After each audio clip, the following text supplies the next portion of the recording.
Sir నమస్కారం sir. నమస్కారం. Sir ప్రధానంగా మనకి ఇప్పుడు ఏపీ రాజకీయాలు అందరినీ ఆసక్తి చూపిస్తున్నాయి సార్. ఇప్పుడు ప్రధానంగా ఈ వైసీపీ గెలుస్తుందా టీడీపీ గెలుస్తుందా అనేది చాలా ఉత్కంఠగా ఒక వర్గమైతే ఖచ్చితంగా టీడీపీ గెలుస్తుందని చాలామంది చెప్తున్నారు, కొన్ని రిపోర్ట్స్ కూడా చెప్తున్నాయి. అయితే జగన్ మాత్రం 151 సీట్స్ ఖచ్చితంగా మాకే వస్తున్నాయని చెప్తున్నాడు. ఏ విధంగా ఉండబోతుంది సార్ అక్కడ? సహజంగా అధికారంలో ఉన్న పార్టీకి అసంతృప్తి అనేది నీడలో వెన్నంటి వస్తుంటుంది. దాన్ని ఎంత తగ్గించుకుంటే అంత మంచిది. ఇక్కడ ఏమైందంటే ఆయన నమ్మకం సంక్షేమ కార్యక్రమాలు చేపట్టినాను, సంక్షేమ కార్యక్రమాల వల్ల నేను ప్రభుత్వంలోకి మళ్ళీ వస్తాననేది ధీమాగా ఆయన వెల్లడిస్తున్నారు. అందుకే ఆయన 150 సీట్స్ వస్తాయని కూడా నమ్మకంగా ఉండడం జరిగింది, చెప్పడం కూడా జరుగుతుంది. చెప్పిండేది కూడా కొంతవరకు కొంత ఇన్ఫర్మేషన్ ఉన్నా ఏ నాయకులు కూడా తమ పార్టీ ఓడిపోతుందని ఎవరు చెప్పరు. ఎందుకంటే వాళ్ళ కార్యకర్తలు నిరుత్సాహపడతారని, శాసనసభ్యులు నిరుత్సాహపడతారని, అందుకని కాన్ఫిడెంట్గా 150 వస్తాయని చెప్తున్నారు. కానీ ఒక్కరు పరిశీలిస్తే పరిస్థితులు అక్కడ పరిస్థితులకు వాస్తవ పరిస్థితులు పరిశీలించింది.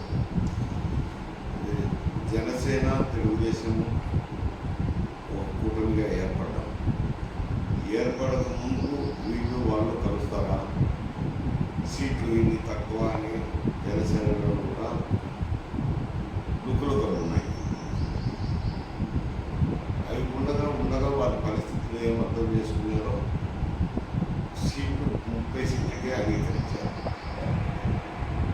ఈ అంగీకరించడం వల్ల ఏమైందంటే ఇద్దరు కూటమిగా ఏర్పడడం జరిగింది.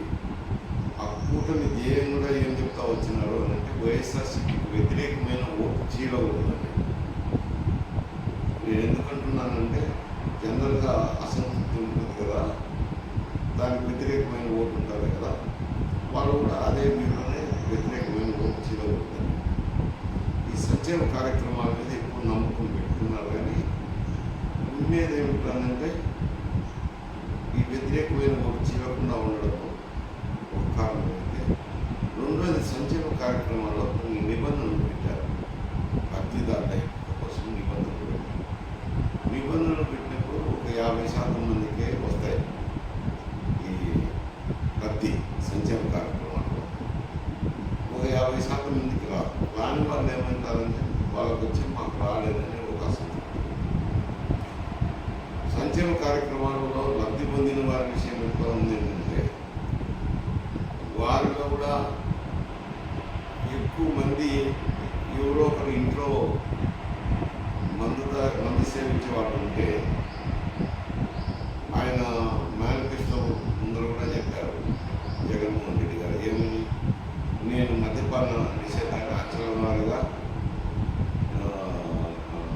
పెడతానని చెప్పి, దాని మద్యపాన నిషేధం అక్షరాల వారిగా అమలు జరిపే కార్యక్రమంలో భాగంగానే మందు ధర ప్రజలకు అందుబాటులో లేకుండా ఎక్కువ పెంచుతున్నాను అని చెప్పారు. సరే, తాగేవాడు మందు పెరిగిందా లేదా చూపు పెరుగుతారు.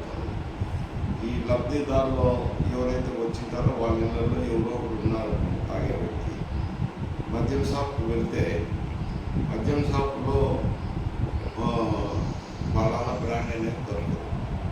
వాళ్ళు డబ్బులు చెప్తారు, ఉదాహరణ చెప్తారు, రేట్లు మా దగ్గర 100 కావాలన్నా 200 కావాలన్నా 300 కావాలన్నా 300 కావాలని అంటే 300 తీసిస్తారు. ఎందుకంటే అమ్మేవాడికి కూడా ఏ బ్రాండ్లో తెలియదు.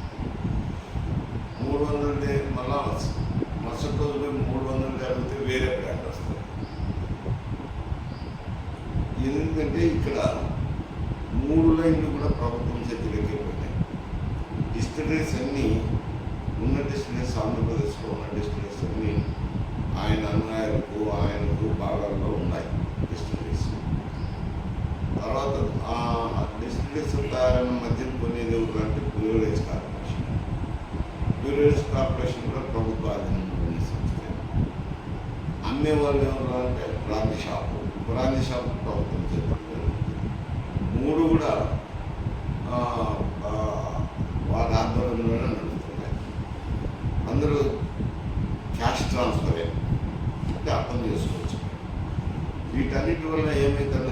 లబ్ధిదారునికి ఎవరికైతే ప్రతిఫలం అందిందో అందినా కానీ ఆ ప్రతిఫలం అంతా ఈ విధంగా ఆర్థిక రూపంలో హరించుకుపోతారు. అందువల్ల వాళ్ళు ఏమంటున్నారంటే ఈ చేత ఇచ్చినారు, ఈ చేత తీసుకున్నారు అనేది కూడా ఒక వాదన ఉంది. అవే కాకుండా అదంటే అది ఒక ఉదాహరణ నేను మధ్యలో తీసుకున్నాను. కాకపోతే ధరలు కూడా విపరీతంగా పెరుగుతాయి ట్యాక్స్ల వల్ల. నిత్యావసర వస్తువుల ధరలు అయితేనేమి,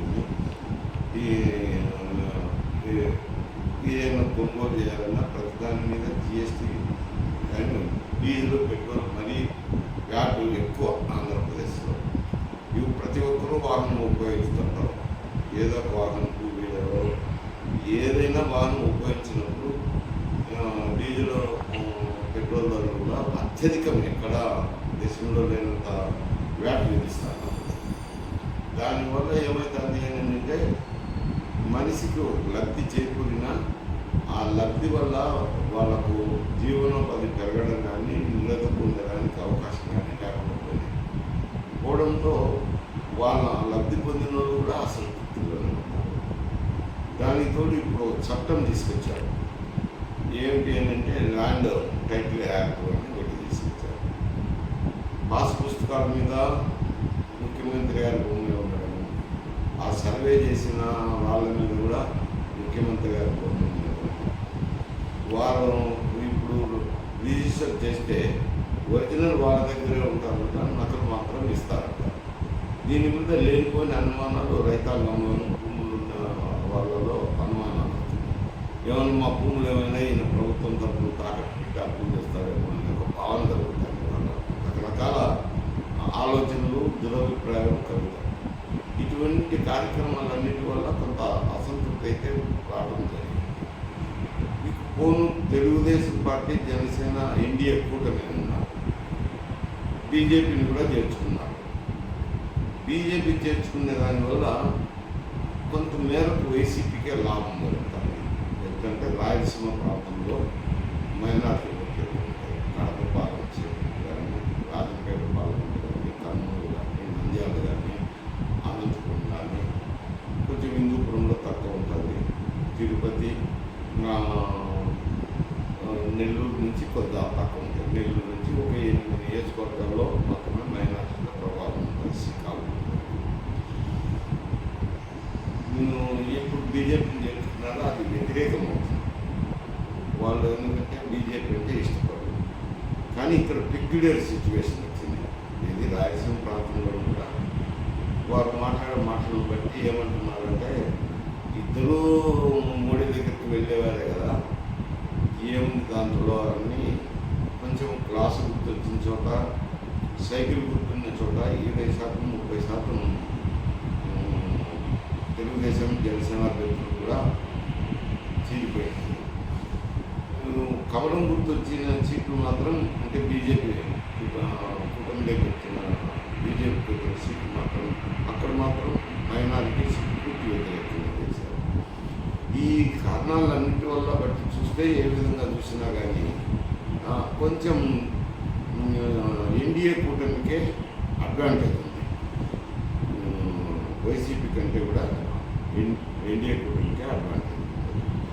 అంటే ఇంకోటి సార్, ఇప్పుడు ఈ ఎన్డీఏ కూటమికి ఒక అడ్వాంటేజ్, తర్వాత రోడ్స్ బాగోదనేది ఒకటి ఉంది.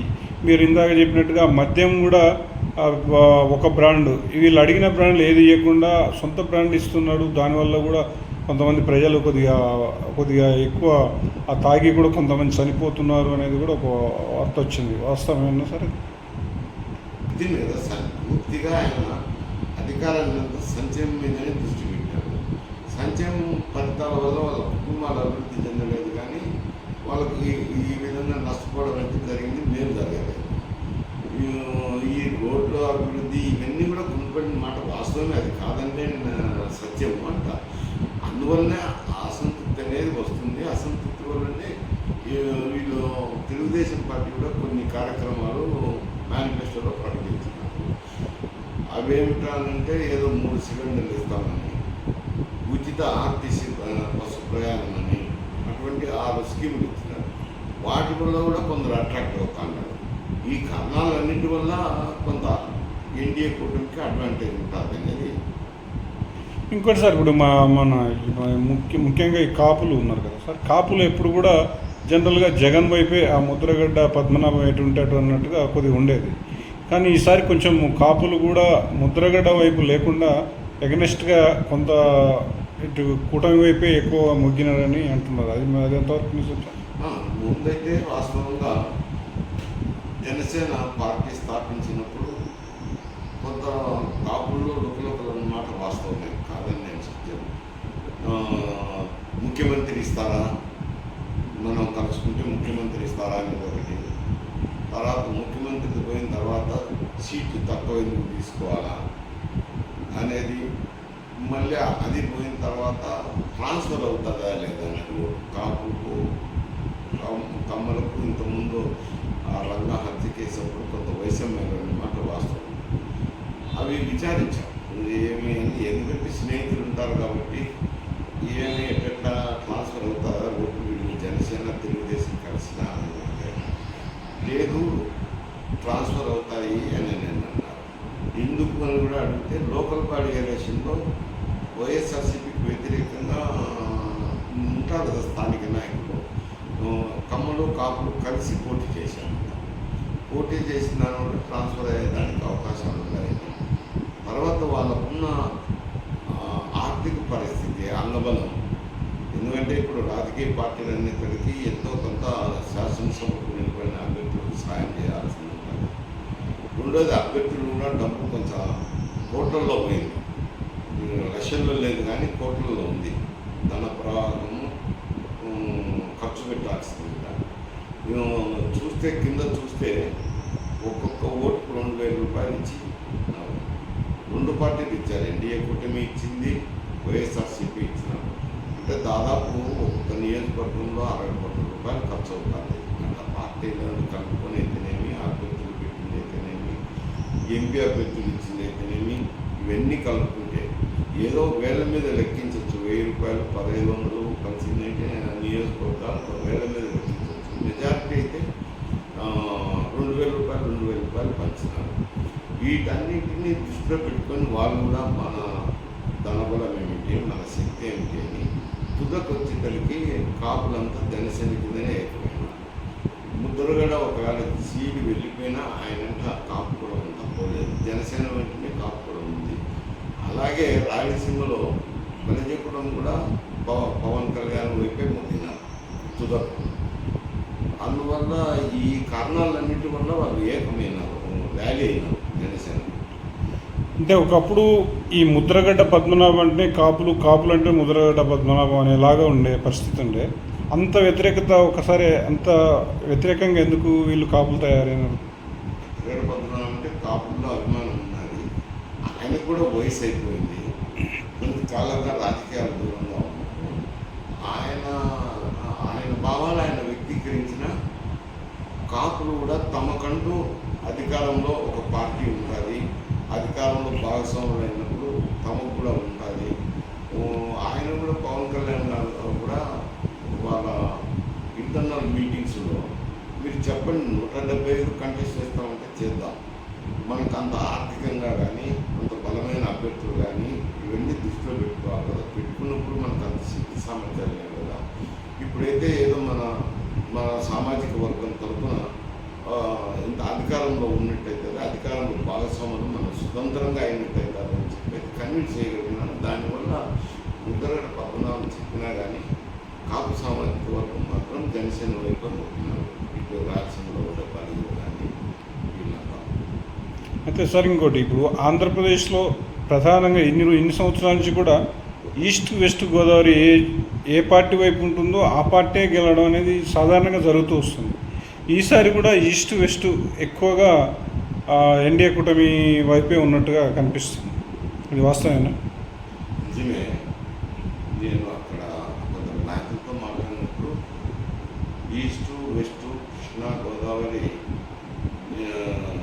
టోటల్గా ఉట్టుకోసినట్టు ఎన్డీఏ కూటమికి వేసినారండి. జిల్లాకు 2-3 సీట్లు ఏమన్నా రావచ్చునేమో వైఎస్ఆర్సీపీకి, అంతకంటే ఎక్కువ రావు. ఒకవైపే మొక్కింది ఓట్ బ్యాంక్ అంతా. 2014లో కూడా వైఎస్ఆర్ జగన్కి వైసీపీ అధ్యక్షుడు జగన్కి ఒక రాంగ్ రిపోర్ట్ ఇచ్చారు. వాళ్ళు ఇచ్చిన వాళ్ళే, వాళ్ళ పార్టీకి సంబంధించిన వాళ్ళే ఒక రాంగ్ రిపోర్ట్ ఇచ్చారు. మీరు అధికారంలోకి వస్తున్నారు, ఖచ్చితంగా వస్తున్నారు అని ఒక రాంగ్ రిపోర్ట్. ఈసారి కూడా అదే విధంగా రాంగ్ రిపోర్టే ఇచ్చారు అనుకోవచ్చు. అంటే ఆ రిపోర్ట్లు 151 వస్తాయి అంటే 2014 2014 అట్లే వైసీపీ వస్తాయని వాళ్ళ రిపోర్ట్స్. అప్పుడు సమాచారం వేరు. 2014 సమాచారం ఆయన కొత్తగా రావడం, కొత్తగా పార్టీ పెట్టుకున్న ఆ సమాచారం. ఇప్పుడంటే అధికారం ఉన్నారు, ఆ సిచ్యువేషన్ వేరు, ఈ సిచ్యువేషన్ వేరు. ఇప్పుడు అధికారంలో ఉన్నారు, పార్టీ ప్రభుత్వంలో ఉంది. ఇప్పుడు రేపు ఎన్నికల్లో ఎంపిక ఓట్లు లెక్కింపు తర్వాత జయాపజయాలను ఆధారం చేసుకొని ప్రభుత్వం మారుతుంది. ప్రభుత్వం మారినప్పుడు అది వేరు. అంతవరకు అయితే ఇది ప్రభుత్వం ఉన్నట్టు కిందనే లెక్క. ఉన్నప్పుడు ఇంటెలిజెన్స్ ఏజెన్సీలు, ఇతరతర ఏజెన్సీలు ఉంటాయో ఒక పార్టీ తరఫున ఇన్ఫర్మేషనే కాదు కదా. అప్పుడంటే 2014లో పార్టీ తరఫున ఇన్ఫర్మేషన్ వచ్చిండొచ్చు, అది పొరపాటు జరిగిండొచ్చు. ఇప్పుడు కూడా ఇంటెలిజెన్స్ ఇవన్నీ ఇతర వర్గ దారుల నుంచి కూడా ఆయన ఇన్ఫర్మేషన్ వచ్చింది. రాకుండా పోయే ప్రశ్న లేదు. వచ్చినా ఎంతో కొంత ఇప్పుడు ఇంటెలిజెన్స్ వాళ్ళైనా కానీ ప్రభుత్వం కింద ఉండినా కానీ ఒకవేళ వాళ్ళకు ప్రభుత్వానికి వ్యతిరేకంగా ఉండినా కానీ ఆ సమాచారాన్ని ఏదో జాగ్రత్తగా ఒక పదజాలంతో మీరు పోతున్నారని ఎవరు చెప్పరు. కొంచెం ఇబ్బందికర పరిస్థితుల్లో మరింత జాగ్రత్తగా చూసుకున్నారు. ఇటువంటి మాటలన్నీ చెప్తాను. సమస్య ప్రజల్లోకి వెళ్ళి విచారించినప్పుడు పార్టీ ఏది వైఎస్ఆర్సీపీ పార్టీ యంత్రాంగం ప్రజల్లోకి వెళ్ళినప్పుడు ప్రజలు కూడా అంత రికగ్నైజ్డ్ పార్టీస్ వెళ్ళి మాట్లాడినప్పుడు మీకే ఓట్లేసినాం పోండి. అందువల్ల కూడా కొంత సమాచారం, తప్పుడు సమాచారం రావచ్చు. పూర్వకాలం అయితే గ్రామంలో మా పార్టీ తరఫున పనిచేసిన వ్యక్తులు మా గ్రామంలో నుండి 50 నుంచి 100 ఓట్ల వరకు రావచ్చు మెజారిటీ అంటే ఖచ్చితంగా మధ్యలోనే ఉంటుండేది. ఇప్పుడు అంత అంచనా వేయగల పరిస్థితులు లేవు.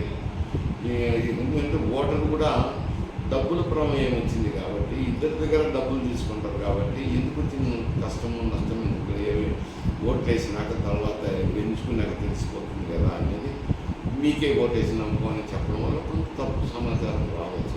దాని అది ఫుల్గా తప్పు సమాచారం నేను. అంతేకాకుండా ఇప్పుడు ఈ యొక్క అభివృద్ధి కార్యక్రమాలు కూడా జగన్ బాగానే చేసినట్టుగా కనిపిస్తుంది. ఈ ఇంగ్లీషు మీడియం పెట్టడం కానీ ఇట్లాంటివి కూడా చాలా వరకు చేసినట్టుగానే కనిపిస్తుంది. కానీ ఇవన్నీ కూడా కాదని ప్రజలు అంత ఎగనెస్ట్గా వెళ్ళడానికి కారణం ఏమి ఉంటుందంటే, విద్యా వైద్యం అనేది ఎవరైనా కానీ ప్రాధాన్యత ఇవ్వాలని నేను కూడా ఆర్గ్యూ చేసే వాళ్ళలో వైద్యం అనేది ప్రజలందరికీ అందాల్సిందే. అది ప్రభుత్వమే అందజేయాలి. ఎందుకంటే పన్నులు వసూలు చేసినాక కనీసం విద్య ఉచితంగా వాళ్ళకు లభ్యం కావాలి. దాంతోపాటు అభివృద్ధి కార్యక్రమాలు ఉండాలి. పేదవారికి సంక్షేమ కార్యక్రమాలు కూడా ఉండాలనే వ్యక్తినే నేను కూడా. ఎందుకంటే పేదలు కూడా పన్నులు కట్టేటప్పుడు వాళ్ళు సమానంగానే కడతారు. ధనవంతుడితో పాటు మధ్యతరగతి కుటుంబాలతో పాటు వాళ్ళు కూడా ట్యాక్సులు సమానంగానే కడతారు. కొంతమందికి ఒక భావన ఉంటుంది, ధనవంతులు కట్టేవాళ్ళే కదా ట్యాక్సులు, పేదవారు కట్టరు కదా అని. కానీ పేదవారు కూడా ఒక 5% అటు ఇటు ధనవంతులతో పాటు పే చేస్తారు. ఒక ఇన్కమ్ ట్యాక్స్ అటువంటిది ధనవంతులకు పడుతుంది కానీ పేదవారికి పడుతుంది. మిగతాదైతే జిఎస్టీ అనేది పేదవారికి, అందరికీ, పేదవారికి, ధనవంతులకు, మధ్యతరగతి వారికి ఒకటే రకంగా ఉంటాయి. ఒక 5% ఎక్కువ వరకు. అందువల్ల వాళ్ళకు ఊతమీయాలనేది ఎవరైనా అంటాం కానీ వాళ్ళకు ఊతమీయాలా, అభివృద్ధి కార్యక్రమాలు చేయాలా, ఇట్లా విద్యా వైద్య రంగాలు కూడా ప్రాధాన్యత ఇవ్వాలన్నది అది సమపాలనలో ఉండాలా. అది సమపాలనలో లేదు. కానీ ఇంగ్లీషు నేర్పిస్తాము, ఆంగ్లం నేర్పిస్తాము అని చెప్పి స్కూళ్ళల్లో ఆంగ్లం ప్రవేశపెట్టింది కానీ అదొక్కటే ప్రజలను సంతృప్తిపరచలేదు కదా. చివరిగా సార్ ఇంకొకటి ఏంటంటే ప్రధానంగా ఈ కడప జిల్లా అనేది బాగా ప్రాతినిధ్యం ఉన్నటువంటి, వైసీపీకి బాగా ప్రాతినిధ్యం ఉన్నటువంటి నియోజకవర్గం. అట్లాంటి నియోజకవర్గంలో కూడా కనీసం 3-4 సీట్లు ఎన్డీఏ కూటమికి వస్తున్నాయని తెలుస్తుంది. అది ఎంతవరకు వస్తూ ఉంటాయి? ఇప్పుడు ఇంత ముందు అంటే కడప పార్లమెంట్కి సంబంధించి కడప జిల్లా అంటే కడప పార్లమెంట్ సెగ్మెంట్లు అన్నీ దాదాపు ఉన్నాయి. ఆ కడప పార్లమెంట్ ఏడు సెగ్మెంట్లు ఉంటాయి. 7 సెగ్మెంట్లో పులివెందుల్లో ఎప్పుడు కూడా ఒక 10-15 గ్రామాల్లో ఏజెంట్ ఉండేవాళ్ళు. వన్ సైడ్గా ఎలక్షన్ జరిగేది. వన్ సైడ్ కూడా ఈ కుటుంబానికి అనుకూలంగానే జరిగేది. రాజశేఖర రెడ్డి గారి కుటుంబానికి అనుకూలంగానే ఆ గ్రామంలో ఓటింగ్ జరిగేది. ఈ మార్గం ఏమైంది ఏంటంటే అటు వివేకానంద రెడ్డి గారి సునీత గారు అయితేనేమి, అభ్యర్థి షర్మిల గారు అయితేనేమి, అక్కడున్న తెలుగుదేశం పార్టీ అభ్యర్థి బీటెక్ రవి గారు అయితేనేమి, ముగ్గురు కష్టపడి అన్ని గ్రామాల్లోనూ అన్ని పోలింగ్ బూతుల్లోనూ ఏజెంట్లను కూర్చోబెట్టడం జరిగింది. ఏజెంట్లు కూర్చోబెట్టిన తర్వాత పులివెందులో ఓటింగ్ వెంటనే ఏమంటారు అంటే ఒక ఓటు అయితే జగన్మోహన్ రెడ్డి వేసినారు, ఒక ఓటు షర్మిల గారికి కూడా వేసినారు. ఒకవేళ జగన్మోహన్ రెడ్డి గారు 30,000, 40,000, 50,000 గెలవచ్చు. ఈ అవినాష్ రెడ్డికి షర్మిలకు వచ్చేసరికి కొంత 5-10,000 డిఫరెన్స్లే ఉంటాయి. లక్షల వేలల్లో ఉండవు. ఆడ తగ్గిపోవడం ఒకటి. తర్వాత జిల్లా మొత్తం మీద తెలుగుదేశం పార్టీ వారి అభ్యర్థిగా భూపేష్ రెడ్డి అనే అభ్యర్థి. ఆయన జమ్మనోడు నియోజకవర్గానికి అయితే బలమైన అభ్యర్థి. బయట ఏ నియోజకవర్గంతో సంబంధం ఏదో కారణాల వల్ల, కుటుంబ కారణాల వల్ల భూపేష్ రెడ్డికి జమ్మనోడు తెలుగుదేశం పార్టీ టికెట్ రాకుండా నారాయణ రెడ్డి గారికి ఇచ్చినారు. ఈయన భూపేష్ రెడ్డిని పార్లమెంట్ నిలబెట్టడం అనేది డమ్మిగా నిలబెట్టినట్టే. అందువల్ల తెలుగుదేశం ఓటు కూడా ఫస్ట్ ఓటు కూడా తెలుగుదేశం పార్టీ వేసిన, రెండో ఓటు షర్మిల గారికి వేసిన. మైనారిటీస్ అయితే గంప కుత్తగా షర్మిలకే వేసినారు. ఎందుకంటే హస్తం గుర్తు వల్ల అభిమానులు నేషన్ వైడ్గా కూడా మైనారిటీ వర్గాలు ఇండియా కూటమి కాంగ్రెస్కే ఓటు వేస్తున్నారు. అదొక కారణం అయితే. క్రిస్టియన్స్ కూడా మెజారిటీ పీపుల్ షర్మిలకు వేశారు. రెండో మొదటి ఓటు ఎమ్మెల్యే అభ్యర్థులకు వేసిన, రెండో ఓటు మాత్రం షర్మిలకే వేశారు.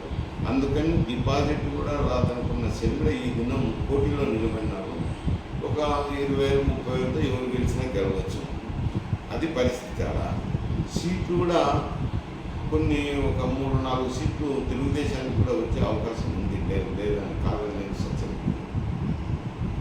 అంటే ఓవరాల్గా మా కడపలో ఇప్పుడు షర్మిల గెలిచే అవకాశం ఉందంటారా? పోటీలోకి వచ్చింది. 1,20,000-30,000 మరి అటో ఇటో అవి చెప్పలేం కదా. ఇచ్చినట్టు అంటే మొత్తం మొదటైతే ఈమెకు డిపాజిట్ అన్నా వస్తుందా రాదా అని. కానీ అటువంటి పోటీలోకి వచ్చింది. ఏదో 30,000-40,000 అటో ఇటో ఏదో జరగచ్చు. అంటే వాళ్ళకు టీడీపీకి ఈమె కొంతవరకు అంటే జగన్కి ఎగనెస్ట్గా మాట్లాడుతుంది కాబట్టి ఆమెను కూడా గెలిపించుకోవాలనే ఉద్దేశంతో వాళ్ళు వేసిండి వచ్చంట. పెట్టిన అభ్యర్థి చాలా బలహీనమైన అభ్యర్థి తెలుగుదేశం పార్టీ. ఇతర నియోజకవర్గాల్లో తెలియదు ఆయనకి. జమ్మనోడు నియోజకవర్గంలో అయితే తిరిగినాడు, ఎమ్మెల్యేకి నిలబడాలని తిరిగినాడు కాబట్టి జమ్మనోడు నియోజకవర్గంలో తెలుసు. మిగతా నియోజకవర్గాల్లో తెలియదు. అందువల్ల ఆయనకు రెండో ఓటు వచ్చేప్పటికీ కొంత షర్మిల పాపులర్ లీడర్ కదా. రాజశేఖర రెడ్డి కుమార్తెగా కానీ, కాంగ్రెస్ పార్టీ తరఫున ఉండడం కానీ, అన్నా చెల్లెల మధ్య విభేదాలు ఉండడం కానీ వార్తల్లో ఉండే వ్యక్తి కదా నిజం. అందువల్ల కొంత తెలుగుదేశంకు ఓటేసిన రెండో ఓటు ఉంది కదా, ఆ ఓటు కొంత క్రాస్ సెక్షన్ ఈమె కూడా వచ్చింది. కొందరు శాసనసభ్యులు కూడా చెప్పినట్టున్నారు. శాసనసభ్యులు నిలబడినప్పుడు రెండో ఓటు కావాల్సింటే అక్కడ వేసుకుని మొదటి ఓటు మాకేయండి.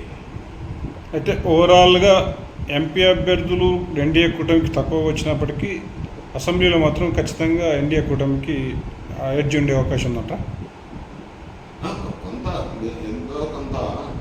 ఎందుకంటే ఈ ఆంధ్రప్రదేశ్లో పందాలు కాసే వాళ్ళు కూడా ఉన్నారు. అవి చూసినా కానీ జిల్లాల్లో నాయకులు ఉన్నారు కదా, గతంలో ఏం పరిస్థితులను విచారించుకుని వాళ్ళని కానీ కొంచెం ఎన్డీఏకే అడ్వాంటేజ్ ఉంది. Okay sir, thank you sir.